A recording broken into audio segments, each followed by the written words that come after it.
வணக்கம். நான் உங்கள் ஜெயா. இன்றைக்கி நம்ம இந்த வீடியோவில் காப்பியங்கள் தலைப்பில் சீவக சிந்தாமணி இந்த காப்பியத்தை பற்றி பார்க்கலாம் வாங்க. சீவக சிந்தாமணின்ற காப்பியத்தை எழுதினவர் திருத்தக்க தேவர். இவர் 9ஆம் நூற்றாண்டை சேர்ந்தவர், சோழ மரபினர். சீவக சிந்தாமணியை எழுதுறதுக்கு முன்னாடி இவர் நரி விருத்தம் பாடி அவரோட துறவை உறுதி செஞ்சதாக சொல்லுவாங்க. இது ஒரு சமண காப்பியம். இந்த சீவக சிந்தாமணி நூலுன்றது வடமொழியில் உள்ள கத்திய சிந்தாமணி, சத்திர சூடாமணின்னு 2 நூல்களை தழுவி எழுதுனது தான் இந்த நூல். இதற்கு வேறு பேர்கள் இருக்குது. அது மணநூல், காமநூல், முக்தி நூல்னு. இதில் காதை பிரிவுகள்லாம் இல்லை. 13 லம்பகங்களையும் 3145 பாடல்களும் இந்த புத்தகத்தில் இருக்குது. இடைக்காலத்தில் பார்த்திங்கன்னா எல்லா சமயத்தாரும் விரும்பி இந்த நூலை படித்ததாக சொல்லுவாங்க. இந்த நூல் தான் முதல்ல முழுசாக விருதப்பாவால் எழுதப்பட்ட காப்பியம், முதல் காப்பியம் இதுதான் அப்படின்றதும் இதுக்கு ஒரு பெருமை இருக்குது.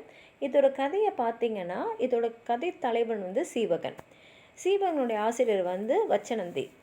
இவனுடைய தந்தை எதிரிகளோட சூழ்ச்சியால் நாட்டை இழக்கும் போது அவங்க தாய் எப்படியோ தப்பி போய் ஒரு இடுகாட்டில் தான் சீவகனை பெற்றெடுக்கிறாங்க. வளர்ந்தப்புறம் சீவகன் காந்தவதத்தை முதல் சுரமஞ்சரி வரை ஒரு 8 பெண்களை அவர் திருமணம் செஞ்சுக்கிறாரு. பின்ன நாட்டை அவர் மீட்டு நல்லாட்சி நடத்தி இறுதியில் அவர் துறவரம் மேற்கொள்கிற மாதிரி இந்த கதை இருக்குது.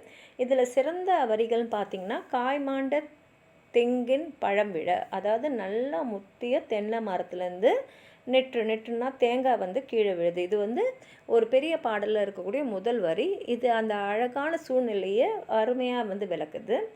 சொல்லரும் சூழ் பசும்பாம்பின் தோற்றம் போல, அதாவது நெல் பயிரானது முதிர்ச்சி அடைகிற அழகை தான் இந்த வரிகள் விளக்குது. இது முதல் நிலை, அந்த பயிரோட முதல் நிலையில் அது கருவுற்றிருக்கும் பஞ்ச பாம்போட வயிறு மெல்ல பருத்து வளருவது போல் நெற்பயிரும் மெல்ல கருக்கொண்டு கதிர்களை தருது அப்படின்ற அர்த்தம் இந்த லைனில் இருக்குது. இந்த மாதிரி நிறைய அடிகள் இந்த நூல் முழுக்க இருக்குது. உங்களுக்கும் சீவக சிந்தாமணி பற்றி ஏதாவது சொல்லணும்னு நினச்சிங்கன்னா கீழே இருக்கிற கமெண்ட் பாக்ஸில் எழுதுங்க. இந்த வீடியோ லைக் பண்ணுங்கள், உங்கள் ஃப்ரெண்ட்ஸோடு ஷேர் பண்ணுங்கள். சப்ஸ்கிரைப் பண்ணாதவங்களாம் ப்ளீஸ் சப்ஸ்கிரைப் பண்ணி சப்போர்ட் பண்ணுங்கள். நன்றி.